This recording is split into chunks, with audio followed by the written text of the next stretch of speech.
Монгол орн бол энэ дэлхий дээр ялангуяа Аз төвд бол хадны зургийн дурслаар их баялаг орны тоонд ордог.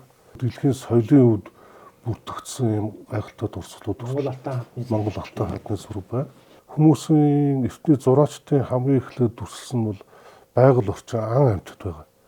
За тэгээд явандаа 10-аад мянган жилийн өмнөөс хуучин чулууны дүрслэл орж ирж л дээ. Хуучин чулуун зэвсгийн хамгийн сүүлийн шат.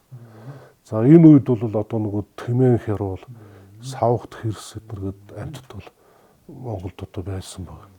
Дорнод аймгийн Баян улс сумын нутаг хар чулуу туул гэж газраас нэг самсаргуу тохиолдлоор тийм маш эртний зураг олсон.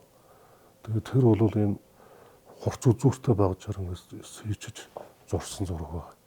Тэгээд энэ дээр одоо тэр хэрс, арслан зам, тэмээн хяруул амьтдын зэрэгцээ хүнийг нэлээд том хэмжээгээр зурсан ийм зургууд байна.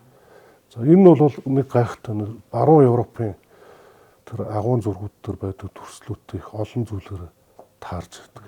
Нөгөө албартаа Ласко, Алтамира, Шовэ гэх юм уу тийм. Тэрэн дээр одоо нарийн юм сараачсан зургууд. За тэгээд тэр зэрлэг амтнд дайрагдаж одоо эрсдэж байгаа хүнийг хүртэл харуулсан. Тэр олон зүйл нь адилхан байдаг их сонирн байна.